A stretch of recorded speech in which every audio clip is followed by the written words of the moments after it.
Okay, so we're in Bagak, which is about 30 kilometers north of where I was in Maribelis. This is the ground zero for the other march. So what happened is, let's see if I can get across the street.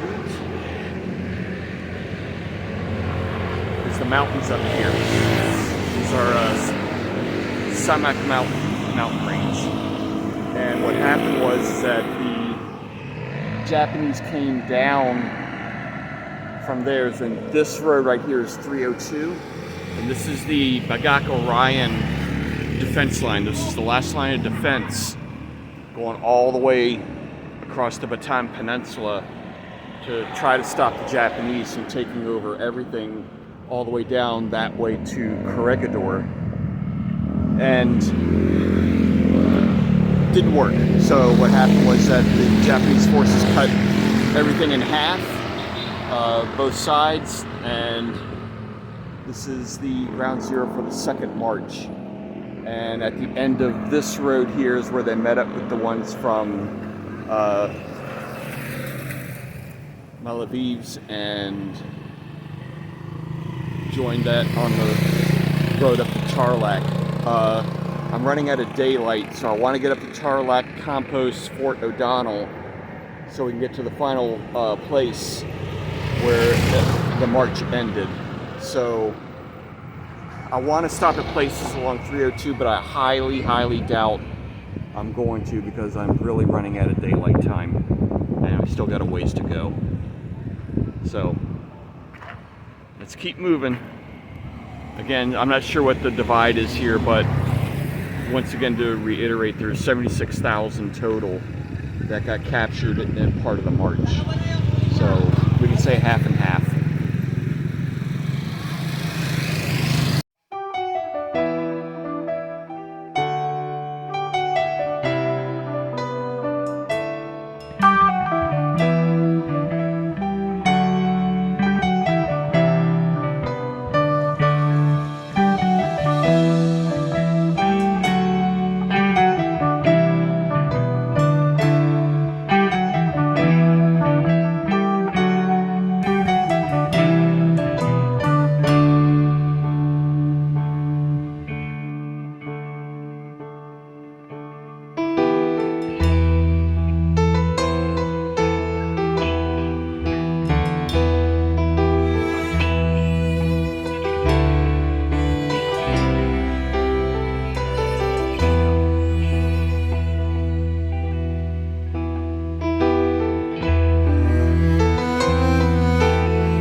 Alright, so after the 112 kilometer journey, made it to the end. Camp O'Donnell is just right over that way. Can't get in because it's off limits. It's an active base for the Philippines. But here is the end point of the Bataan Death March. 76,000 captured. Only 53,000 made it here, and then another 28,000 died during captivity until the liberation of the Philippines took place. So we'll walk this way a little bit more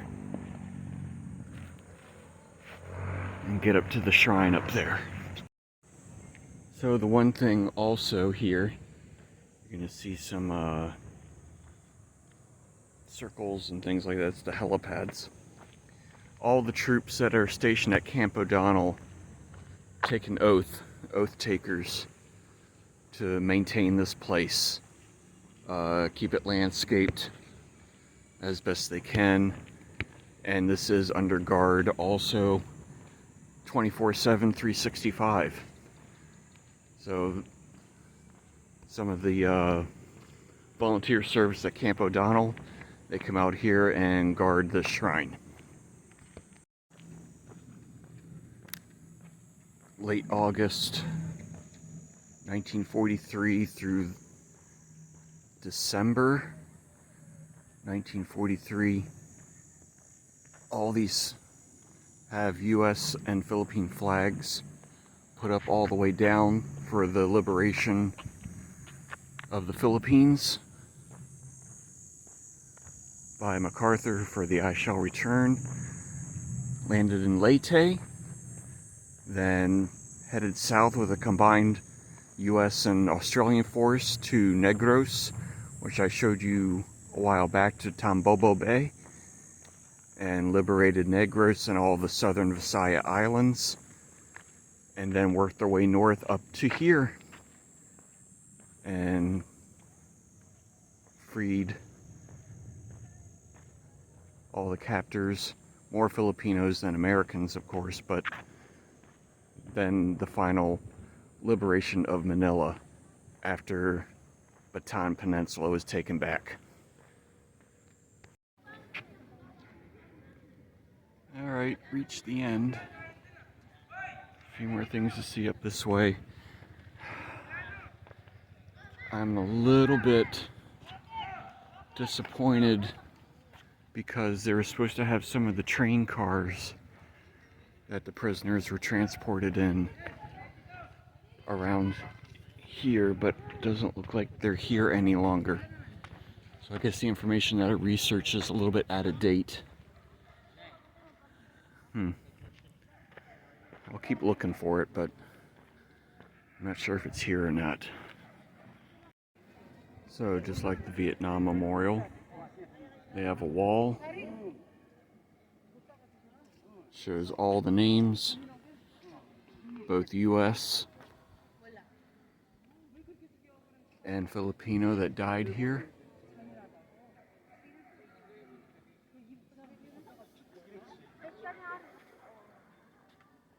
And it goes all the way around.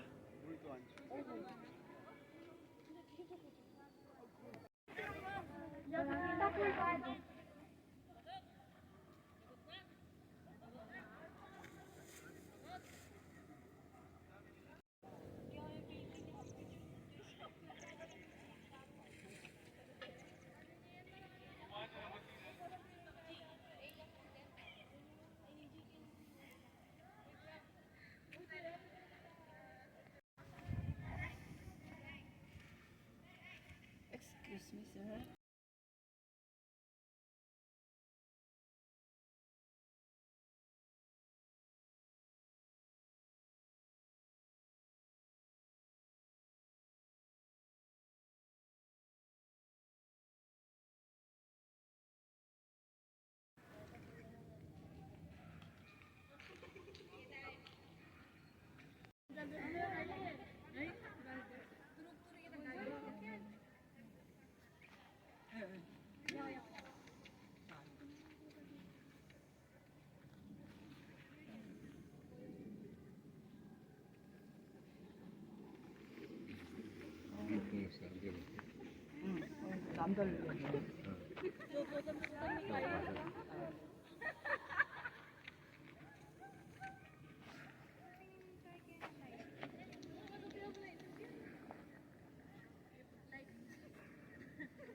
그러면은 어차피 1600km 걷기 하면서 죽이려 그런 거라며.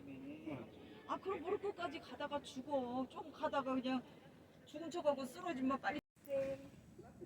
Here's the boxcar that most of everyone would be put in from San Fernando to here to Tarlac.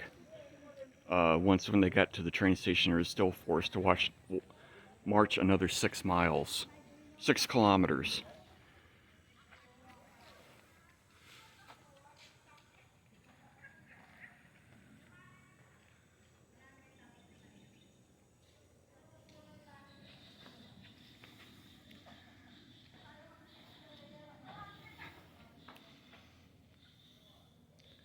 They'd be packed in here, sometimes triple the capacity of what this boxcar would hold.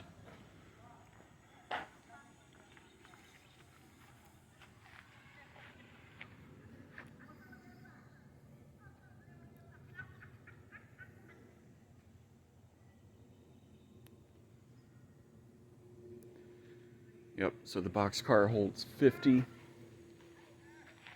people. They put 150 in each one.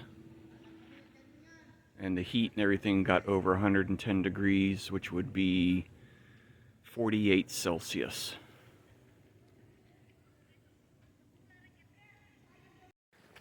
Okay, so this is on the back end of the shrine, or the concentration camp. This whole back wall here marks one of the end of the borders of the camp. There would be, actually all over the place through here, there would be guard towers posted all around through here. For anyone that tried to escape would get shot, stabbed, or probably even worse, tortured.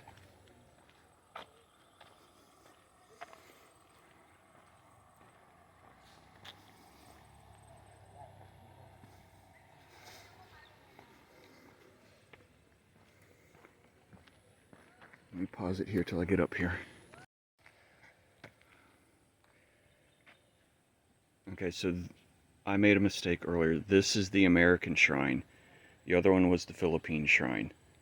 So these are all the Americans that died in the Battle of Bataan, on the death march, that died in captivity, and also in the boxcars being sent here.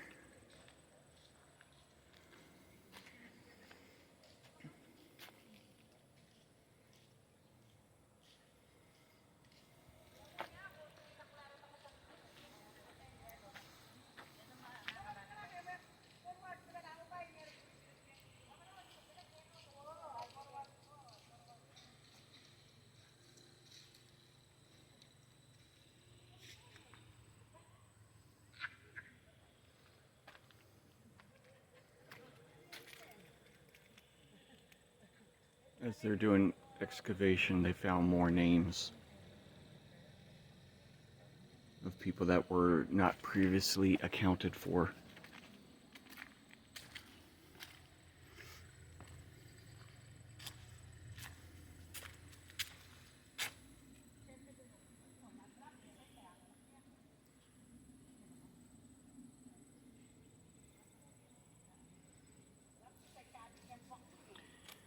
And on top of that, civilians who were thought to be U.S. spies also died.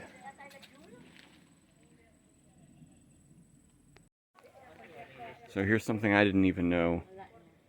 Also fighting side by side with the Americans and the Filipinos was Czechoslovakian soldiers.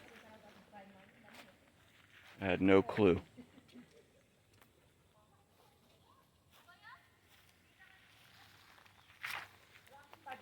There's also Slovak.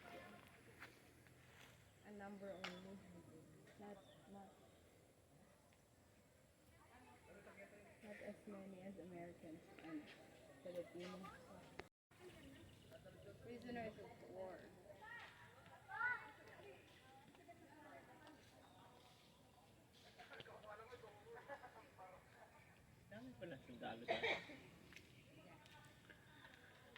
Yeah, we just didn't know. Some of the people that couldn't walk anymore were wrapped in blankets and hung on bamboo poles made by the other soldiers, and they were carried here. Some eventually would die to exposure and malaria,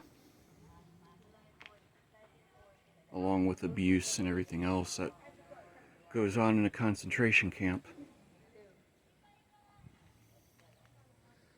Alright, so I'm wrapping it up here and head back to Manila. And thanks everyone for watching. I will talk to you all later. So also, talking to one of the caretakers there, in each tree there's rows and rows and rows of trees with numbers on them. one tree is planted for every Philippine that died here and American that died during Bataan. So it stretches acres and acres that way and all around, so each tree has a number. Not a name, but just a number. Alright. Now, head back to Manila.